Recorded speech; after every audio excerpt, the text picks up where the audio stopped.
This is Ben Doughty for Sugar, Silk and Stretch with light-welterweight contender, my old mate Ohara Davies. Good to see you, ID. Yep, good to see you. I'm still working hard, as you can see. I'm still sweating.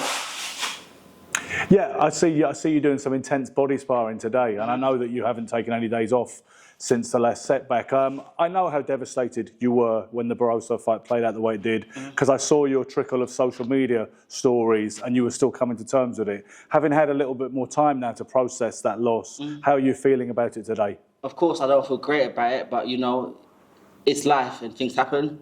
I've had a lot of good luck in my life, and I've had a bit of bad luck. I've had more good luck than I've had bad luck. So, overall things happen. You just gotta take the good, take the bitter with the sweet, as they say, and I'll be back a lot better, a lot stronger. And on a positive note, that my boxing career hasn't ended. I've still got many more opportunities. I'm still ranked at number 8 in the world with the WBA. So, I'll still get many more opportunities to show that what happened in that fight isn't a reflection of the fighter that I am. As you guys have seen, I've given you guys many good fights in my time. I've won. I fought on many big shows. I've won many titles, and what happened in that fight is not a true. It's not a reflection of who I am as a fighter, and that's what I've got to prove now going forward. I thought you did a good job of relatively quietly bringing yourself back into contention. You've been around the block a few times, you had your reversals, and you got the deal with Golden Boy, which was a massive development. Can I ask how the situation is with Golden Boy after that fight didn't play out the way it was supposed to? Listen, with Golden Boy, I'm still under contract with them. They're still happy to have me on their shows. Golden Boy know that what happened in that fight is not a reflection of who I am as a fighter, and they're happy to continue to invest in me and to give me many more opportunities. So I'm very thankful to Golden Boy, to my manager Lee Eaton. These people, they still believe in me. They haven't given up on me. And I split from my trainer Will Jones since that fight happened, and I'm in a good place now. And I'm still ranked at number 8 in the world. So I'll be back at number 1 very soon. You say you split with Will Jones. That was going to be one of my questions. How many fights did you work with him for before that split? With Will Jones, we had about 4 fights together. Okay. I fought with him on the Golden contract. Then when I beat Lewis Ritson, that was with Will Jones in my last fight. So I think it was about 4 fights. It was about 4 years, because I was very inactive during that time that I joined him. The first few years I wasn't fighting very often. But we did split on good terms. I have spoken to him since, and Will's someone that I will always class as a mate. I've got nothing bad to say about him. He's got nothing bad to say about me. Just sometimes in life things happen, and people got to go their own way.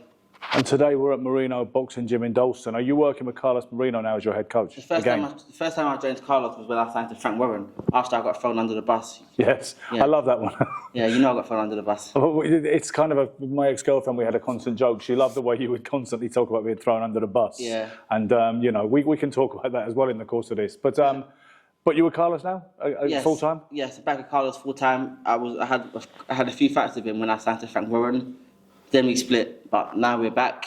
And when me and Will Jones split, I didn't have anyone else in my mind but Carlos. Not just because we're mates, but because I've seen him. I've seen how he trains his fighters, and he trains me. And a few fights that I had under him, the Pukamanga fight, they say it's the best knockout I've had. Yeah. And even when I wasn't with him, I used to look at his Instagram, and sometimes he posts up some short boxing clips and some little drills and stuff. I used to look at the drills, and I used to go gym on my own, and I used to do the drills. So even though I wasn't training with him, I would always see what he used to put on Instagram, and I was like, yeah, this guy's a good coach, because I've been with him. But also I used to take the little things and the little things that he'll post on Instagram here and there. I used to do it in the gym. So to now be here every day and to be getting the training in person, I'm in the best place, 100%. A couple of people who know you quite well messaged me before the Barroso fight, day before, weigh-in day, and the face-off on stage, and they said to me, Ohara doesn't look himself. I feel that this may have gotten to him, the enormity of the occasion, and they said, I don't feel good about this. I look at the two of them having a face-off, and Ohara doesn't look like Ohara. Were they Listen, I fought many big shows in my time. This wasn't the biggest show that I've, that I've gone and boxed on. I boxed on Anthony Joshua when he fought Charles Martin. the Hey Bellew 2 card, the Hey Bellew 1 card. You know, I fought on, many bigger shows than this. This was my biggest fight of my boxing career. Obviously, it was a world title fight, but... Well, it was an interim title fight, right? You wouldn't have felt like you were a world champion until you'd have got the next shot, yeah? Of course, I would have felt like I was a world champion because Barroso, he should have beat Rowley the fight before. So I hear that. In my eyes, Barroso was the world champion, and in my eyes, that's the world title fight. It wasn't the enormity of the occasion; it's that I weren't fucking sleeping. Yeah. I should have been. It's the little mistakes. You spoke about oxygen in the hotel rooms. Yeah, it's all about the little mistakes, and I made a clip that people took out of fucking context. Proportion. They took it out of the whole context. It was like a 30-minute clip, and they cut out about 30 seconds of it and made it as if Ohara Davies says this. I wasn't blaming the oxygen. I was just blaming. I was in a hotel room that's got a casino downstairs. Yeah. Me as an experienced fighter, I should have said, you know what? I can't sleep. Get an Airbnb or go elsewhere. Everyone knows what goes on in Vegas. Get off the strip. Everyone knows what goes on in Vegas, and a lot of these hotels are not designed to make you sleep. They got fucking casinos downstairs, and they're not designed to give you a whole 8 or 9 hours of sleep each night. The way that they're designed is for you to go to bed 2-3 hours and you're up because you've got the music banging. And me as an experienced fighter, I should have said, you know what, go and get an Airbnb. But then I didn't do that, and that was why I didn't look myself. The night of the fight, I slept for about 2.5 hours. I was up at 2:30 in the morning on fight night, and and also I had so many media obligations coming up to the fight. On fight week, they had me at fucking baseball games and doing this and doing that, and I'm at all these events. Whereas, as an experienced fighter, I should have known. Cancel all the media obligations, relax, chill. After the fight, I can tend to these things. But I've made a mistake, and I speak about it so that the younger fighters coming up can hear me talking and they can learn from what I've said. So they can learn from the mistakes that I've made, because I didn't have anyone else talking about this for me to learn from their mistakes. Yeah. So I like to talk about it. Yeah. And a lot of fans, a lot of the boxing media and the press, they take things totally out of context and post it online. In the past, you have been pretty good game for that, because you were when you came up when you were younger, you were very bombastic. Yeah. I think you knew what you were doing, but the Liverpool thing, when you said things like, you 7 pound an hour, and then you used the slang term for the female sex organ, which I won't say because I don't want to cut our traction down. But I guess because you played the villain to an extent when you were on the way up. Boxing's not about who's the best fighter, it's about who can put bums on seats. And before boxing's a sport, boxing's a business. That's why guys like Jake Paul, who can't fight to save his life, is getting paid millions to fight, while the fighters that can fight aren't getting shit, because you got to know how to sell yourself, and most times being the villain is what sells. I'm from Hackney, I couldn't sell no tickets. I had to be the villain. I had to talk shit. But then after I've got to a certain place in my career where I don't need to do that no more, I can be authentically me. But because you're not like that at all. I mean, I've known you since you were a kid in amateurs, and you've never been bombastic. You were always quiet and respectful. It's like another character that you were playing then. Listen, boxing's acting. It's just like acting, and if you want to make money in this game, if you want to be on the big shows, I got signed to Matchroom for my third fight. Yes, it was because I can fight, but ultimately I couldn't sell no tickets, so I had to sell myself through what I'd say. And a lot of people, I didn't have enough people coming out to my fights to want to see me win, so I had people coming out to want to see me lose. But either way, as long as they bought tickets, whether it's to see me win or to see me lose.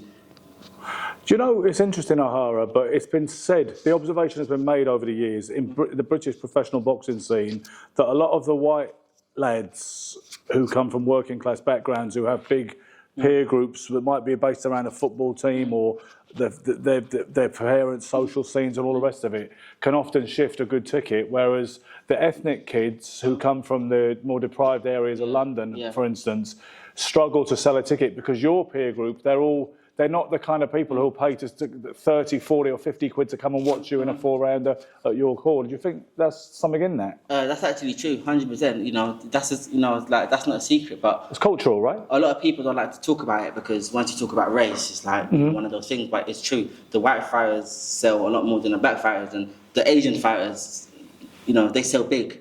The Asian fighters sell fucking big. Because they support each other. They support their own. But a lot of the blacks, it's not. A lot of the times we don't support our own, but also a lot of the times, a lot of us ain't got the money. In a position, yeah. A lot of us ain't got the money to pay £60 to come and see a fight, and then you're fighting again in fucking 2 months, and you've got to pay another £60. People ain't got the money to pay to pay their rent or to pay their light bill. So a lot of the times it's the black fighters that find it hard to sell tickets, which is why most times a lot of the black fighters have to talk shit and have a personality that sells, whereas the white fighters most times I just look at Johnny Fisher. Yeah. He put a post up the other day. He sold 1,500 tickets in the first 3 days. I've never sold more than 100 tickets to this day. To this day, I'm on this big show. I can't sell more than 100. I can't sell more than 100 seats. So a lot of the times, the white fighters that they got friends that buy 10 tickets a fight, 15 tickets a fight. They're all their work colleagues, and it's how it is. I know you obviously not endeared to Eddie Hearn and Matchroom based on your experience with them when you talk about the bus throwing incident, and I do feel you were stitched up somewhat on that because they decided to round on you when there's other sacred cows would have got away with the same thing. But I see in recent years you have been together with Eddie Hearn, and have you buried that hatchet to a great degree? I saw Eddie Hearn after the Lewis Ritson fight. And at first we had an argument, which you probably saw because it got filmed. I believe. And then afterwards, we made peace. Me and Eddie Hearn ain't got no issue now. I was actually going to sign to Eddie Hearn. After the Ritson fight, I had a deal from Eddie Hearn and I had a deal from Golden Boy. Yeah. I spoke to Lee Eaton and the money I was getting paid from Golden Boy. It made financial sense for me to sign to Golden Boy. And, this was one of the reasons why I signed to them, because I was getting paid a lot more than I was getting offered at Matchroom. But if Golden Boy didn't offer me what they offered me, I would have got signed to Eddie Hearn again. I'm guessing you got reasonably well paid for the Barroso fight, such as it was. And did you come back, when you got back home and started to reflect on what had happened, was the financial side some kind of, because I know that you're quite conscious of making sure you have property and being sensible. Did you think at least I got the bag? Like you used that line after you lost to Josh Taylor. Was that some kind of consolation or not at all? It felt different for this fight because, I don't know, it just felt different for this fight because I was meant to win, and that's not a reflection of the fighter that I am.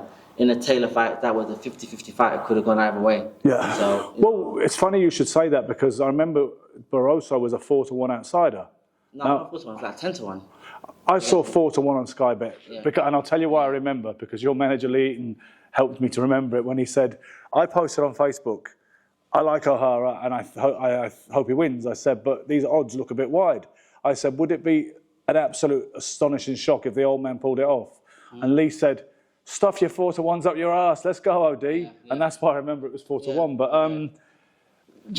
but you were kind of the nailed-on guy. I was a favourite. Listen, I'm the younger fighter, fresher fighter.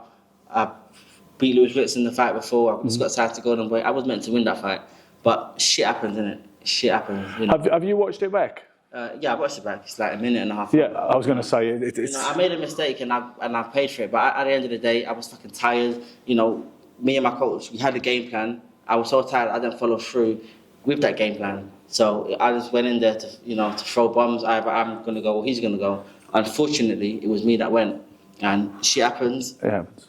Next time I'm going to make sure, I get there earlier to train and change a bit and... Stay away from some of the media obligations, maybe. Not do as many media obligations on fight week and fucking get an Airbnb on fight week. For sure. Your only other two losses, of course, came to Josh Taylor and Jack Catterall, which is topical enough because...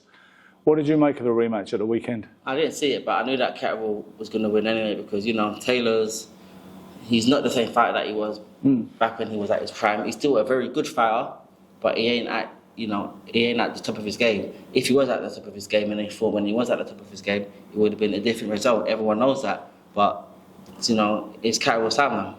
How does that happen, OD? When you get a guy who's only had 21 pro fights, that's Taylor, right? He's 33 years old. 2 years ago, or it might even be 3 years ago now, he was the undisputed lightweight champion of the world, and now it feels like his best days are behind him. How does that happen after 20-odd fights? It's hard to stay motivated. Like a lot of us boxers ain't got anything. We come up from poor families. Like I couldn't even afford to get a bus, to the gym. I had to drink from the same water bottle for months and months and months. A lot of us don't have anything. So he's got to a place where he's been a world champion. He's rich, famous. He's sleeping in silk sheets. You're making money. it's a lot harder to get up and do the same runs. Yeah. You go out to clubs a bit more, you drink a bit more, you're celebrating a bit more, and the hunger for you to be world champion isn't there because you've been a world champion not once. You've been the undisputed world champion. You've won the World Boxing Super Series. You got to the pinnacle of the sport, and it don't get any higher than that. So a lot of the times this happens, whereas not everyone's Floyd. Floyd managed to keep that same hunger for years and years and years, whereas a lot of fighters they're not able to, and Catterall's still hungry. He got robbed. He should be the undisputed world champion, and he got robbed, and he's hungry to this day. He's too hungry. He wants to be world champion, so he's been working a lot harder than what than what Josh has. Catterall ain't gone to the clubs. He ain't gone to the bars. He is celebrating because there ain't nothing to celebrate. Whereas Taylor, on the other hand, he is living a celebration lifestyle. So it just changes. You and Jack Catterall several years ago, I think it was 2018, went right to the wire. So I'd imagine once you get yourself back in the mix, you'd be keen for a rerun of that fight if it can happen. So, to be honest, I'm not really thinking about that fight. I know that I won the fight. Everyone knows I got robbed fucking clearly in that fight. That's not a fight I've got set in my mind. Right now, I want to make as much money as I can, and I want to become financially free, and I want to become a world champion. And that's it. It don't matter who I've got to fight to get there, but I don't have a certain fighter in mind right now. I really want to fight him. I don't give a fuck who I fight. Just give me the money. You look comfortable still at 140 pounds. I know you train hard. I know you live right. So you're staying at light welterweight, right? Yeah, I'll be at this fight. I'll be at this weight for at least another fight anyway. My last fight, I made it quite comfortably. Whereas in the Ritson fight, I made it very hard. Really? Yeah, but my last fight, I made it quite comfortably. So the dieting is just something that I've got to keep my eyes on. But as of now, I'm staying at 140. How much do you rehydrate to when you get in the ring? Not a lot. On fight day, I remember before I went to the venue, I checked myself. I weighed in at 139. I weighed in at 147. 147 and a half on fight day. That's like old school. It's not like the crazy kind of 15, 20 pounds. Yeah. I mean, the Ryan Garcia and Devin Haney, people were saying, despite Garcia not making a weight coming in 3.2 over, that Haney came in at 165, they say, on the night, which is a common practice nowadays, but you don't do that. You're more like honestly, you are a light welterweight. Yeah, I just eat what I can. I get weighed in and I eat as much as I can, but my weight just doesn't go up that much. Other people, it goes up more. It might depend on your genes and stuff like that. Different people got different genes and the food affects their body quite differently. But with me, I've always 7-8 pound over, that's about it. How old are you now? 32, I'm getting old. 32, well, fighters are lasting longer nowadays. I think that is one modern development. Fighters seem to perform better into their 30s now than they used to in the I've been around a long time, but in boxing, a lot of fighters, if you look at like Tommy Cole, they turn pro and they have to give it up early because they spend their boxing career taking shots and they take a lot of shots. In my fights, in my sparring, I don't take damage as much. So I still got my brain cells intact, so I keep boxing for as long as I want. So on that note, you're still under contract to Golden Boy. Are you waiting to and obviously Lee Eaton is your manager. Are you waiting to hear from those parties what's next and get ready? I spoke to Lee the other day. We're looking at a date sometime in July, July, August time. So UK? No, I'll be in America. Okay. So, we'll be in America again. Golden Boy ain't got no shows in the UK. So, I don't mind going out to the States again and let's make sure that I go out there earlier and I do things right this time. Well, it's good to see that you've put the setback in perspective. Good to see you looking lean and sharp. Always grateful for your time. We go back a long way and always good value for money. Thank you very much, Ohara Davies.